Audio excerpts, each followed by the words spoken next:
format. And then they'll have the T20I Tri-Series after this in Glasgow that will help them prepare for the World Cup qualifier. So it's almost like all the focus is on T20 cricket, but they have to then still keep their eyes on these 4 crucial ODIs too.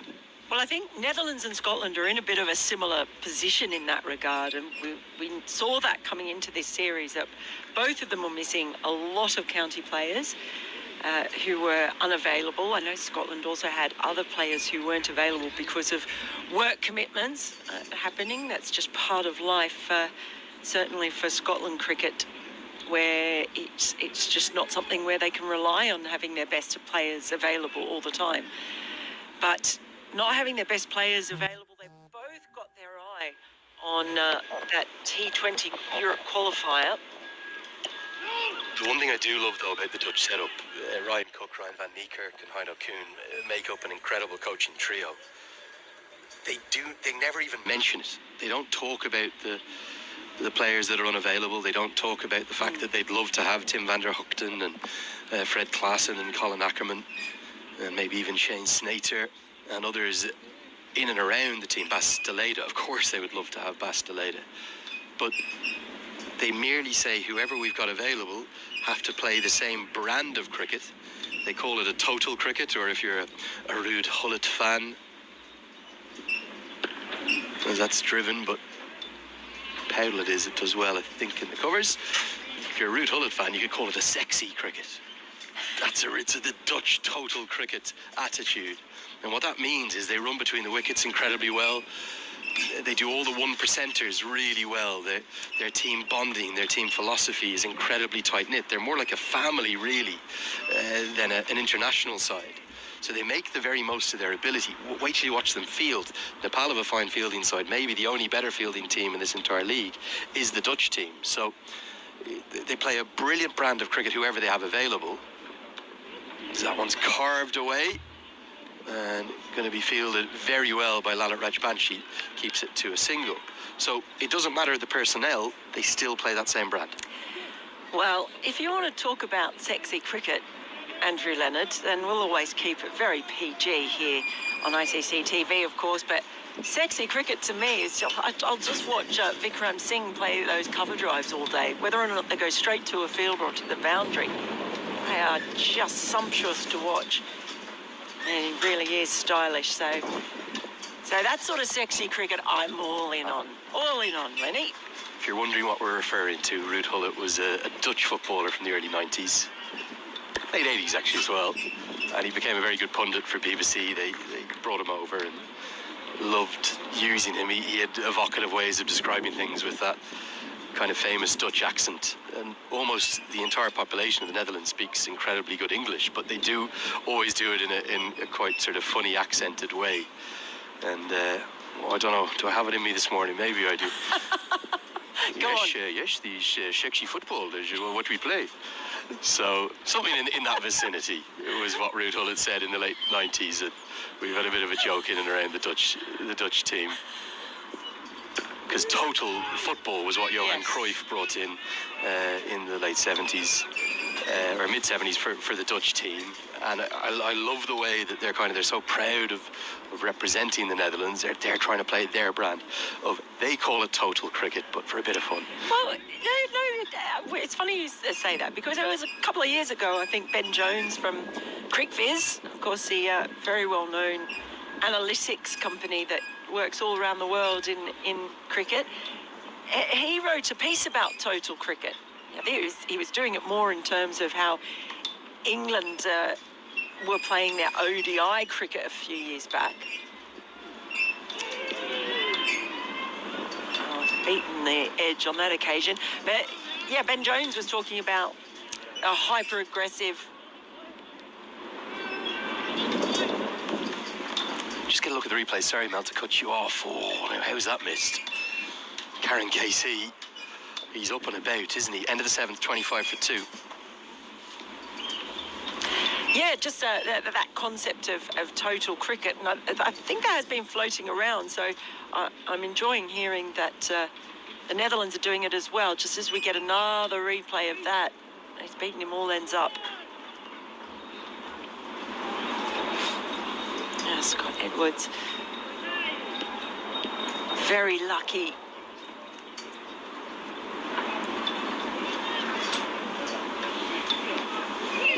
Another one that beats the outside edge.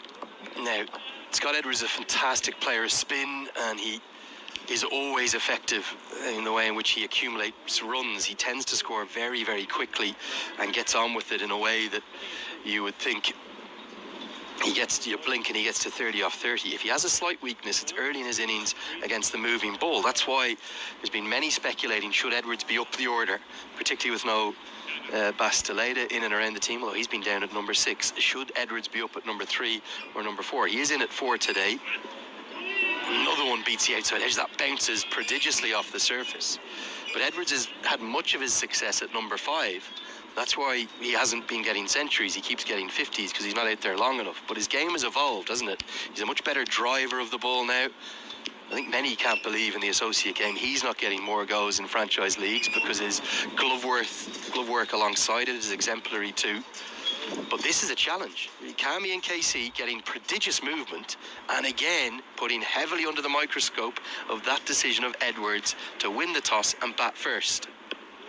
I couldn't get my head around it out there when it happened. I can't get my head around it now, Mel. Yeah, it's an interesting one, because it is just so difficult out there. Early on, just with the blustery wind, might have been happy to get in there bowling first, see if he could eke out the wickets. Of course, Nepal putting on a record for them. One-day international chase 2 days ago against Scotland, chasing down 297. It just doesn't look easy out there, but the power and the timing just pulling strongly. It may be the first time we see Cammy miss his length, just a fraction short, and pulled away with real aplomb. This is a critical partnership for the Netherlands. If you look at their potential weakness, you would imagine it's in the kind of lower middle order. You've got the inexperience of Zachariah Cachet, who started well in international cricket. Teja Nidamanoru at number 6 has kind of been a bit in and out of the squad, few injury issues, or in and out of the 11, that is. And Noah Kroos at 7 is rich with potential, doing well in domestic cricket, but hasn't shown it yet up at international level. And then if you're going to have to rely upon Kyle Klein, who's going to bat ahead of Roelof van der Merwe at 8 and 9, you're getting yourselves into trouble. So this is the partnership for the Netherlands. And if Nepal could somehow break it, particularly still in the power play, first power play here, they would be right on top of their opposition. Be a wide down the leg side. Yeah, that one's called. And just looking at Scott Edwards coming into this, he comes in a very typical run of form for Scott Edwards, where he's got a couple of half centuries, two in the past 5 games, 2 scores in the 70s, 2 scores in the 40s. So it's those contributions without necessarily going really big, but I think they'd be pretty happy to get a score in the 70s from him today, especially if Vikram Singh can hang around out there with him.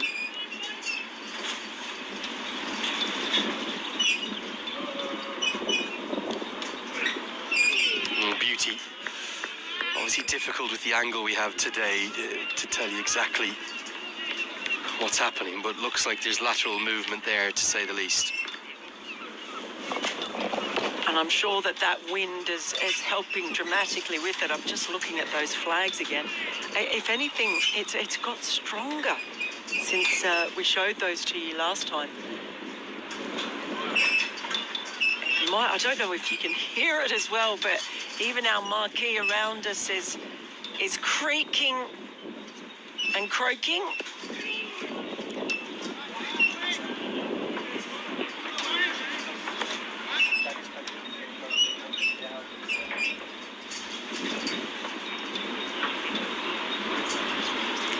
Eight overs gone. Netherlands 30 for 2.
why don't we look at this? It's unwatchable.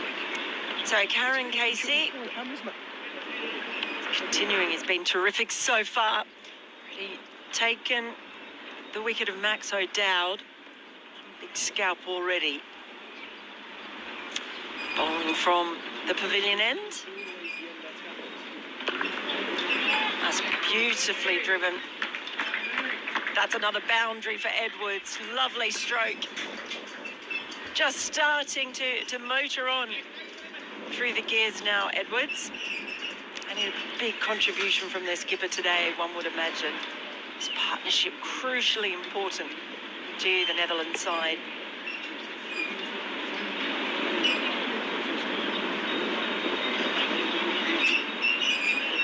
Just got on top of that one really well. Do get a little bit of extra bounce here on this hybrid wicket.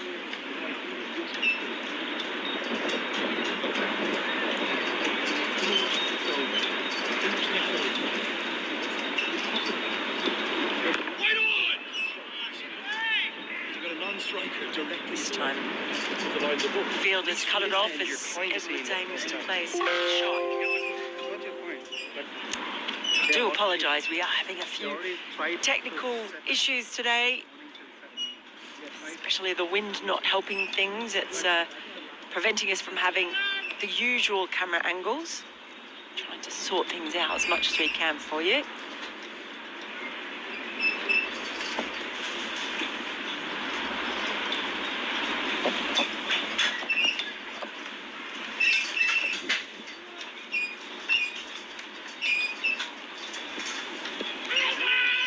Down the leg side this time. Connection maybe with a bit of the thigh pad. David McLean looks as though he's the kind of man who's umpired in these conditions before, doesn't he? He's the only one who doesn't look cold out there, Mel.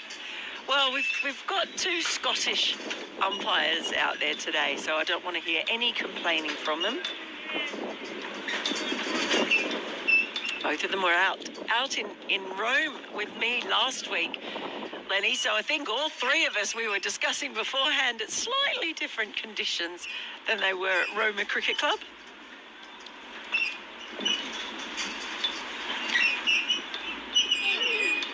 Again, plenty of bounce coming out of the surface, which is not something we necessarily expected coming in from the hybrids. And the ground staff have done a wonderful job. The place looks an absolute picture. They were blessed with some really good early season weather. The late spring weather, or late April, early May, was really sunny. And despite the sort of freezing cold conditions, they've got a lovely coverage of grass across the outfield, beautiful stripe to it, and they've got, I think it's 4 hybrid pitches out there, pitches 2, 4, 6 and 8. We're on the same pitch that we were on 48 hours ago, but they can take the extra usage, the extra wear and tear of these hybrids. Fascinating thing for me is, are we going to see any spin? Didn't see much spin really, did we, 48 hours ago, and Nepal have the extra spinner, and they brought in Rajbanshi for ridge and tackle. End of the 9th, it's 35 for 2.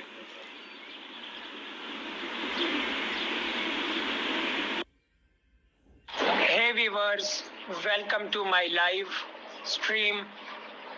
Please subscribe our YouTube channel Thullu TV for all cricket matches of Nepal. If you want to watch all cricket matches of Nepal on this channel, so don't forget to subscribe our YouTube channel and like this stream for live cricket matches of Nepal. If you want to watch all Nepal matches live here on this channel, then subscribe our YouTube channel for live cricket streaming. We will stream all Nepal matches live on this channel. If you want to watch also upcoming matches live on this channel, then subscribe our YouTube channel for all Nepal cricket matches live. Thank you so much for watching this live. Hey viewers, welcome to my live stream. Please subscribe our YouTube channel Thullu TV for all cricket matches of Nepal. If you want to watch all cricket matches of Nepal on this channel, so don't forget to subscribe our YouTube channel and like this stream for live cricket matches of Nepal. If you want to watch all Nepal matches live here on this channel, Then subscribe our YouTube channel for live cricket streaming. We will stream all Nepal matches live on this channel. If you want to watch also upcoming matches live on this channel, then subscribe our YouTube channel for all Nepal cricket matches live. Thank you so much for watching this live. Hey viewers, welcome to my live stream. Please subscribe our YouTube channel Thullu TV for all cricket matches of Nepal. If you want to watch all cricket matches of Nepal on this channel, so don't forget to subscribe our YouTube channel and like this stream for live cricket matches of Nepal. If you want to watch all Nepal matches live here on this channel, then subscribe our YouTube channel for live cricket streaming. We will stream all Nepal matches live on this channel. If you want to watch also upcoming matches live on this channel, then subscribe our YouTube channel for all Nepal cricket matches live. Thank you so much for watching this live. Hey viewers, welcome to my live stream. Please subscribe our YouTube channel Thullu TV for all cricket matches of Nepal. If you want to watch all cricket matches of Nepal on this channel, so don't forget to subscribe our YouTube channel and like this stream for live cricket matches of Nepal. If you want to watch all Nepal matches live here on this channel, then subscribe our YouTube channel for live cricket streaming. We will stream all Nepal matches live on this channel. If you want to watch also upcoming matches live on this channel, then subscribe our YouTube channel for all Nepal cricket matches live. Thank you so much for watching this live. Hey viewers, welcome to my live stream. Please subscribe our YouTube channel Thullu TV for all cricket matches of Nepal. But certainly Nepal will be pretty pleased with their early 2 breakthroughs. Hello to everyone who's already writing in on getting these messages on Instagram. I know some of you are concerned about the camera angles. There are a few difficulties today because of the wind and the cameras not being able to stay on the usual scaffolding. So we do apologise for that. We've been trying to get it sorted to the angle that you would more usually be accustomed to, but it's very difficult here today. Not going to be possible today, I'm afraid. We are...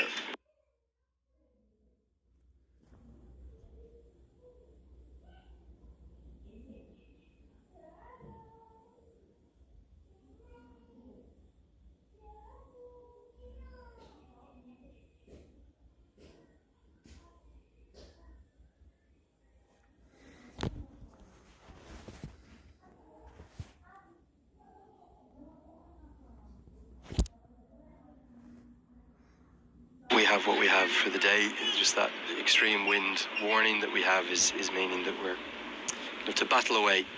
Wouldn't have thought it in June in Scotland. Should be summer, as we do see Gulshan Jah come into the tack, so it's a double change for Nepal. Thought he bowled really nicely 2 days ago. Kushal Patel does the fielding. For Nepal, they'll be pleased with this start, but these middle overs now, particularly kind of 25 to 40, where they led that fight back against Scotland 2 days ago, that ended up being so critical.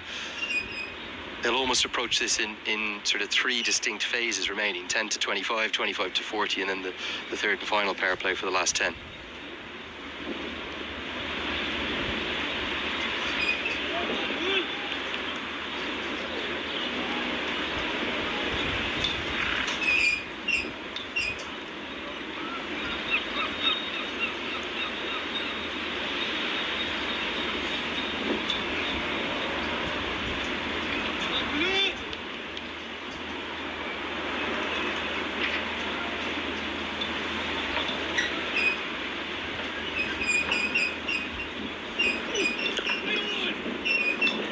For Edwards, it's been a remarkable run over the last 18, 24 months or so. Incredibly consistent. Probably a bit longer than that, actually, if you include the full Super League campaign. He was actually in action in the top class of this weekend. Just gone by, Mel. VRA versus Kampong of Utrecht. Very keenly contested game by two of the international grounds there. And, of course, Vikramjit Singh plays for the VRA club. So the two men batting together as international teammates are very much rivals on the weekend. Edwards, with a century, got the better of the little mini battle. Wouldn't he love it if he could bring up the same feat here for the first time on the international stage? Just there's a consistency of contributions and scores and half centuries, and them into a truly significant one. But gee willy, because it's going to be hard today in these conditions. Wind is, I think, causing quite a bit of havoc all around the ground. Certainly in our commentary tent.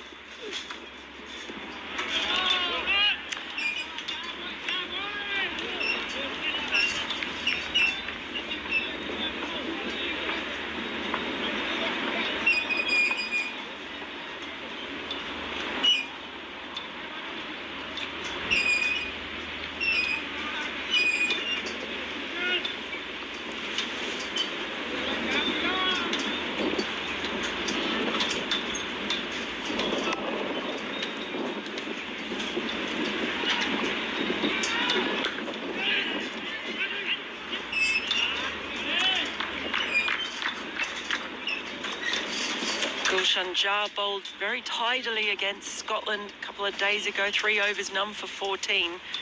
But boy, oh boy, did he contribute with the bat.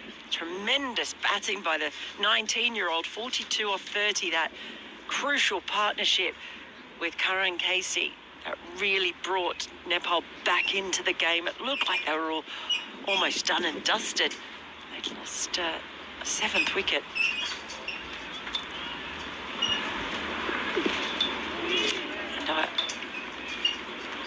I imagine that Nepal, with the new coach, of course, coming on board, he would love seeing this 19-year-old and what he can do as he finishes the 11th over. Netherlands 42 for 2.